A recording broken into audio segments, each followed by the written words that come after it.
మాట్లాడదాము. అన్నా ఏమనిపిస్తున్నదే? నాస్తికులు కానివ్వండి, సైద్ధాంతికులు కానీ వాళ్ళని పట్టుకోవాలి. వాళ్ళేం చేసిండ్రు? ఎందుకంటే నేడు అంబేద్కర్ గారిని అడ్డం పెట్టుకొని ఎన్ని విప్లవాలు, ఎన్ని పోరాటాలు పెద్ద పెద్ద యూనివర్సిటీలు అండి, వాళ్ళు జ్ఞానం నేర్చుకొని బాగుపడే యూనివర్సిటీలో విప్లవాన్ని నూరిపోస్తున్నారు. అంటే ఈ మతాలను అడ్డం పెట్టుకొని మనుషులను చిన్న చూపు చూస్తుర్రని తిరుగుబాటు చేస్తున్నారు. ఉన్న ముచ్చట్నే కదనే, దాంట్లో తప్పే ఉన్నది? దేశమంతా దళితుల బతుకులు అధ్వాన్నంగానే ఉన్నాయి కదనే.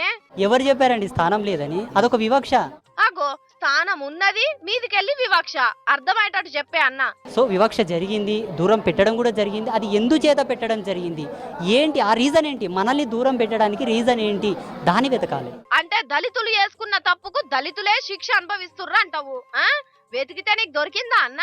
నేను దాన్ని వెతికాను కాబట్టి ఈ రోజు ఈ వేషం వేసుకున్నాను. వేషమా ఇదంతా? ఇది వేషం కాదు, నా ధర్మం. ధర్మమా అంటే ఏందన్నా నీ లెక్కలా? భగవద్గీత, రామాయణం లాంటి మహాగ్రంథాలు, వాటి సారాంశం, వాటి నీతిని ఆధారంగా చేసుకొని కుటుంబం వెలగాలి, కుటుంబంతో సమాజం, సమాజంతో గ్రామం, గ్రామంతో దేశం.